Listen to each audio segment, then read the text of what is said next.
Hello, this is Angela with Parkrose Permaculture.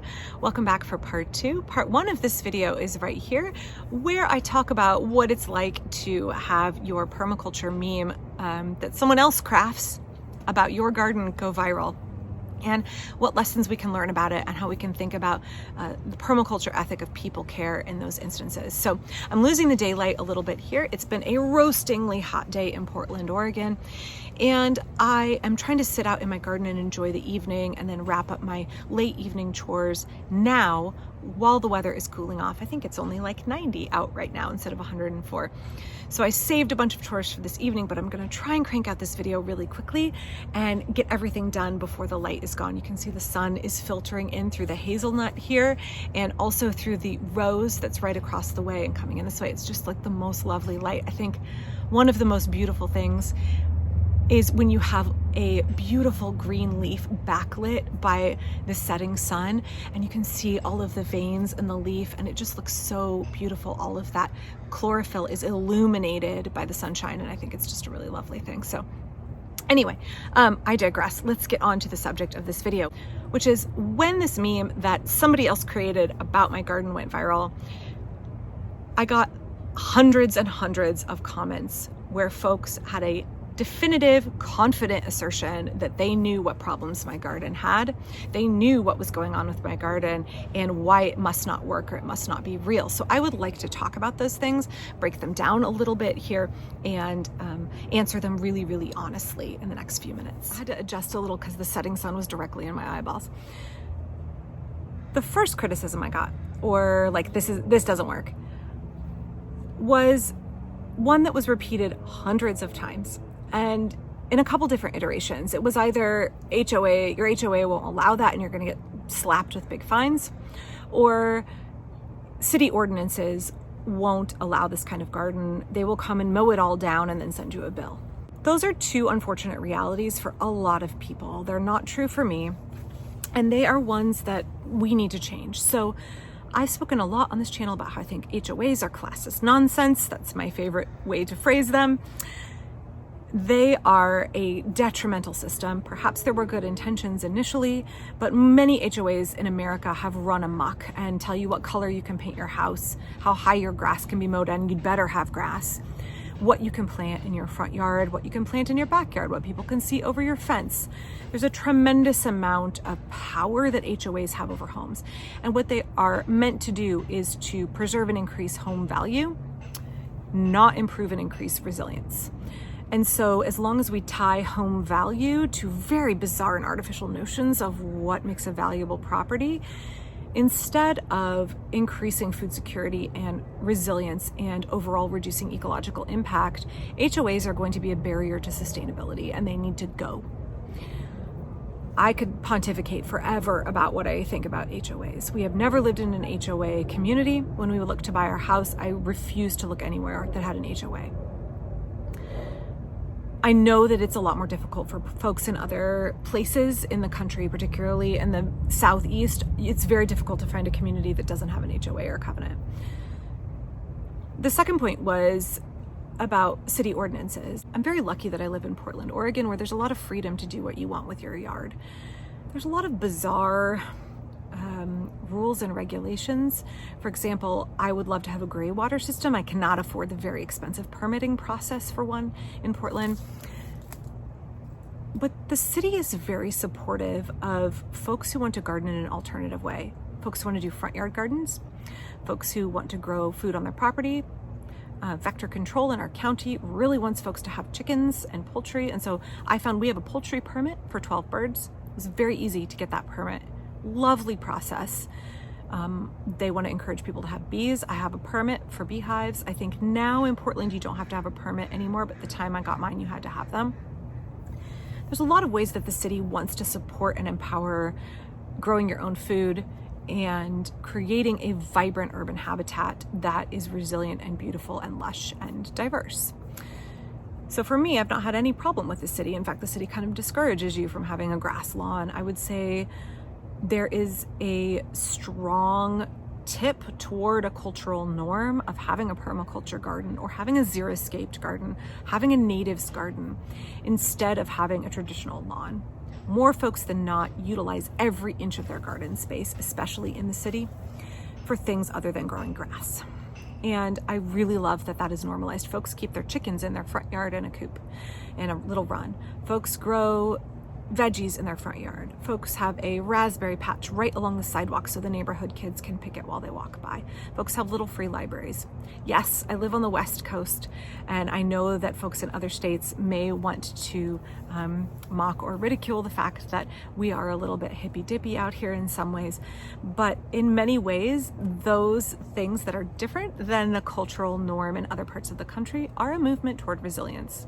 And also, they're an element of freedom to you get to design your yard how you want to, and nobody's going to mess with your business. Number two, the second thing folks said is, that's not really a quarter acre, or that's not really a real yard.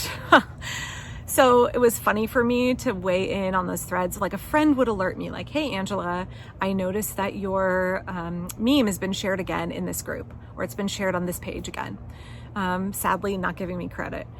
And again, I didn't craft this meme. It's just 2 pictures of my yard and my work and my, 13 plus years of passion. So when a friend would message me and be like, hey, this is you over here again. And then folks would say like, this isn't a real yard. This is photoshopped. It's pretty amusing for me to drop in and be like, actually, this is a real yard. It's my yard. I made this yard. And here's a link to my YouTube videos so you can see actually the process of transformation and you can see what the entire garden looks like. The second comment was like, she can't possibly have this many plants on a property that's a quarter acre.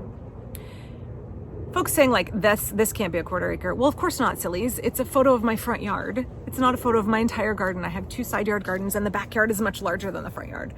So it was a little silly when people be like, she can't possibly have this many. This is much smaller than a quarter acre.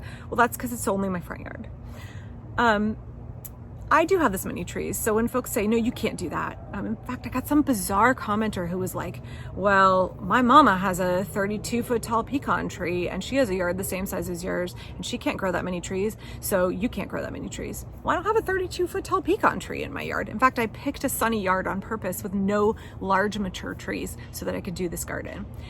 In permaculture, every site is unique. Permaculture is honing our design to meet the needs of the site we are at and the people who live on that site and the surrounding community. So nope, my garden won't look like your garden. I do not want folks to reproduce my garden in their yard because the needs of your garden are different than mine. Your needs and your time commitment is different than mine. That doesn't mean my garden is fake. It doesn't mean it can't be done just because it can't be done in your location. Folks in very fire-prone areas were saying things like, this is a huge fire hazard. I live in Portland, Oregon. It rains nonstop for 9 months of the year, and I live in the middle of the city.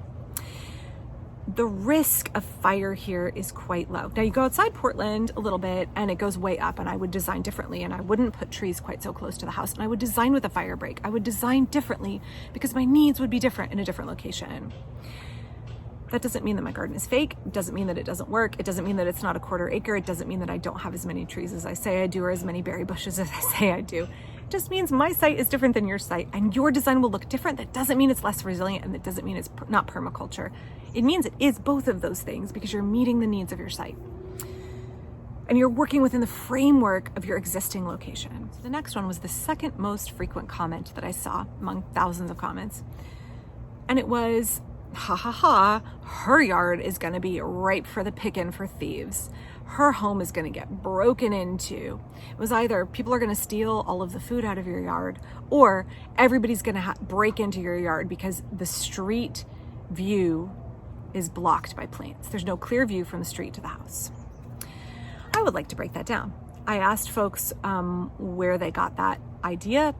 Feels like a myth to me, feels like something I haven't actually seen substantiated by data. And someone said something like, I saw in a lecture about home safety from my local police that if you have plants in your front yard that are tall, thieves are going to be flocking to your house. I have not found that to be the case. I live in a pretty rougher neighborhood in Portland. There's a fair amount of crime here. I have found several bullet casings on walks around my neighborhood. Break-ins are frequent. I'm not correlating this to break-ins, but we also have a large houseless population. We also have a bus line on my street, and that means there's a lot of people coming and going that are kind of, transient through our neighborhood. And there is a high level of crime because we live near two highways. It seems like our neighborhood is somehow the location where like folks fleeing from crimes they have committed hop off the highway and right into my neighborhood, or folks who commit crimes in my neighborhood on purpose because they know they have a quick getaway across the border to Washington State.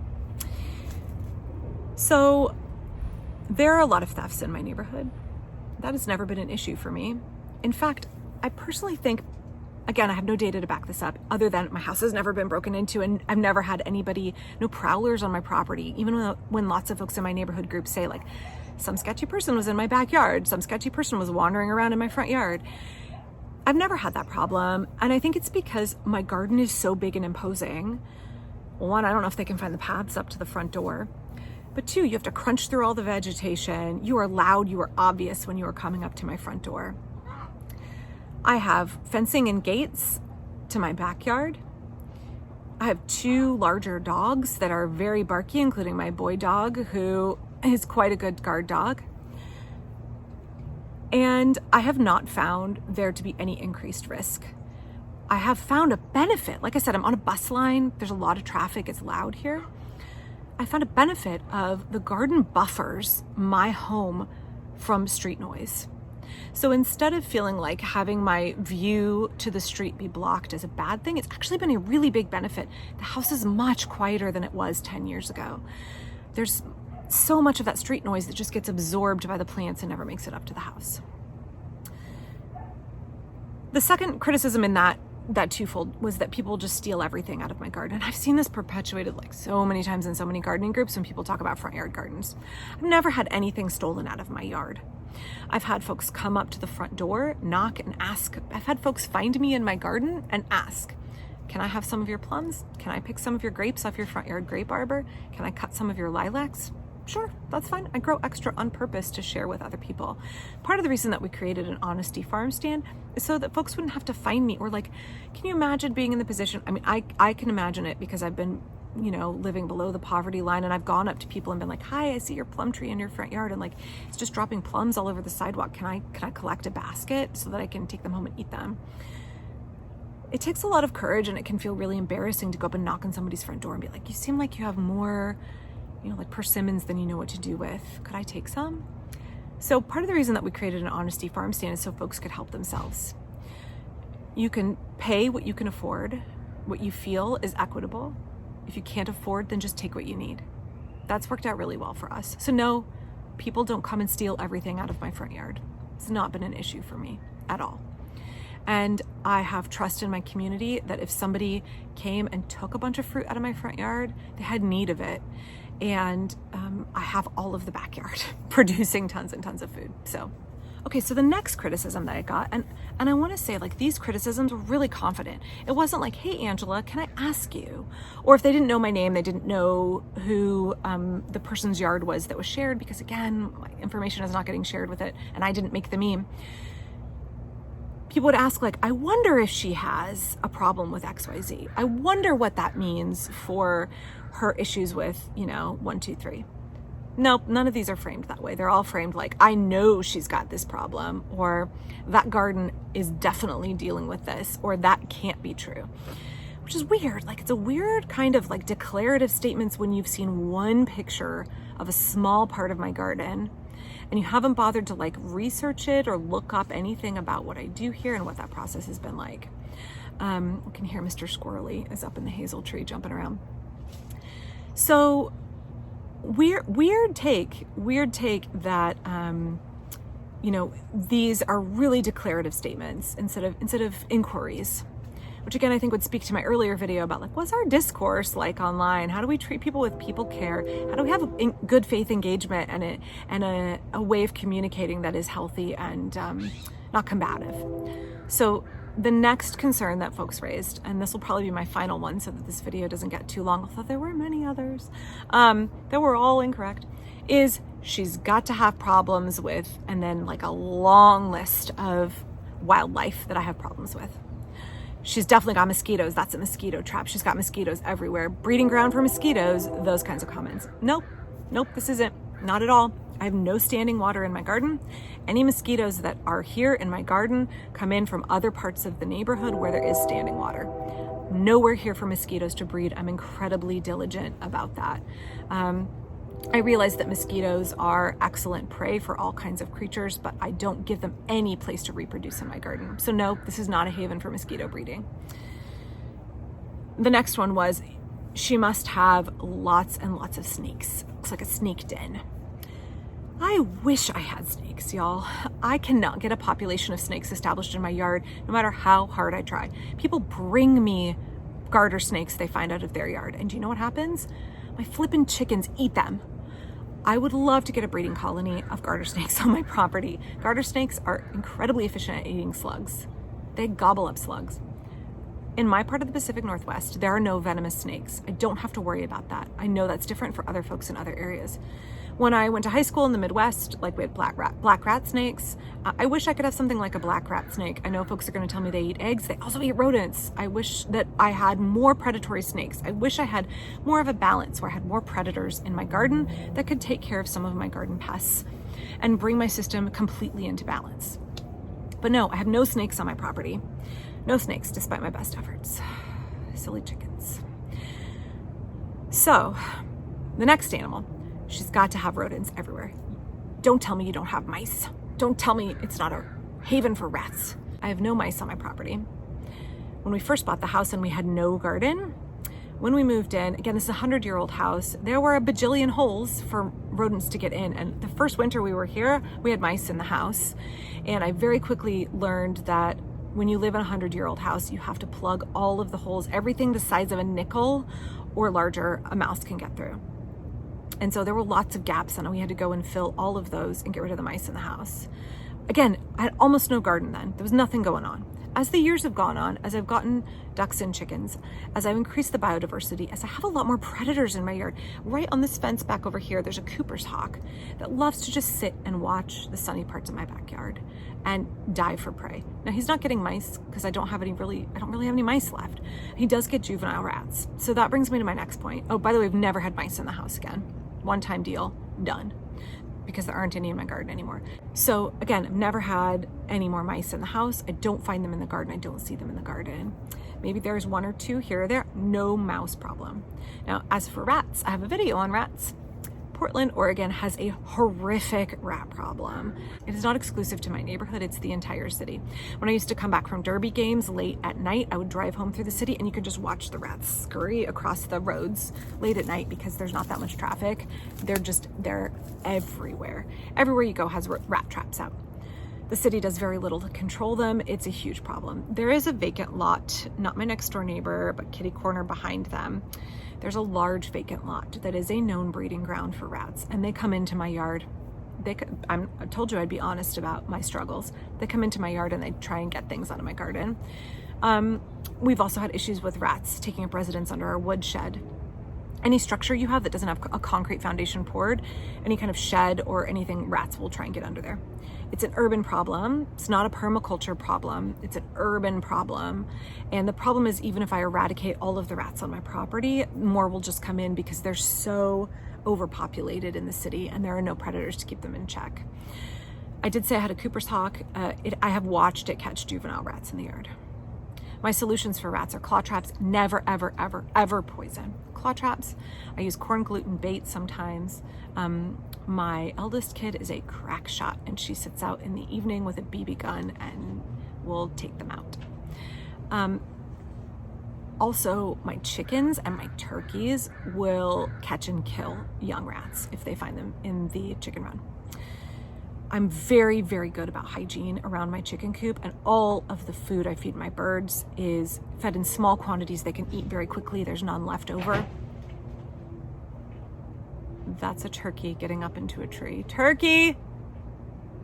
It's close to roosting time and they love to get up in the fig trees before bedtime and on the hops trellis before bedtime. So if you hear loud clunking, it's just turkeys getting comfortable.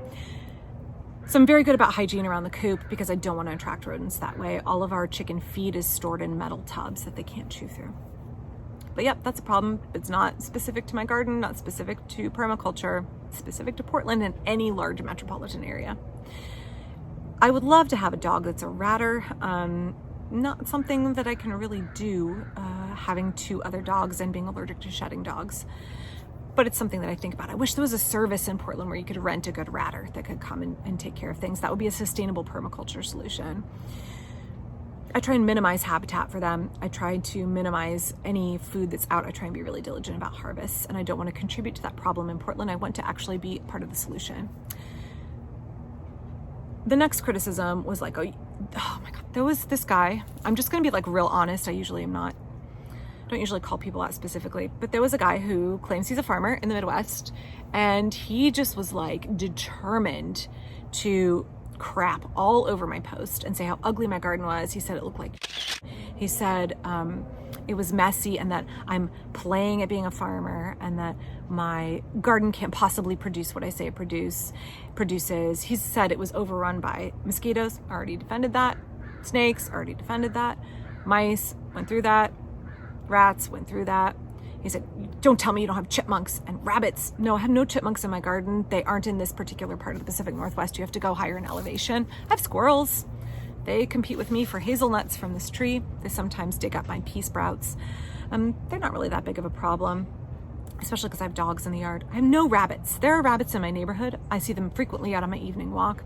There are none in my garden. I have fences, and I have 2 standard poodles. Never seen a rabbit in my yard. If I had a rabbit in my yard, if a family of baby bunnies was being raised in my yard, it's not the end of the world. It's called having wildlife in your garden. So as a permaculturist, I want to encourage wildlife. I want to have as much of it as I possibly can in balance in a way that I can still get harvests that I want. So no, rabbits aren't the worst thing ever. So I debunked all of that, and he proceeded to just get like really angry and say like, I'm not feeding everybody. Don't act like you're feeding everybody, because you're not. Well, my goal here is not to feed the world. My goal is to increase my resilience, to decrease my ecological footprint, to create habitat for wildlife, to increase my joy in living, to feed my family as best I can out of my yard. I'm never going to be self-sufficient. I don't strive for self-sufficiency. I strive for community interdependence. And then share the surplus. Permaculture ethic number 3, share the surplus with folks in the community. That's all I've ever been striving for. I don't claim to be a farmer trying to feed all of Portland, Oregon. But I am trying to show that there is something you can do in your own garden. It's called following permaculture design principles, so that you also increase your resilience, you increase biodiversity, you heal the soil, you create a more sustainable way of living. We desperately need that in cities. We need to learn to design for resilience in our cities. We need to learn to design different ways of being. We need to change the norms away from extractive gardening and farming practices that are degrading habitats, that are making our cities hotter, that are making our cities more expensive, less resilient, and more isolated within our cities. We need to strive for things that form community bonds, increase our food security, create habitat for wildlife, and make our communities stronger, make our lives more joy-filled. And that means we've got to shift away from the consumer notion, from a very, very narrow range, can you hear the birds of prey?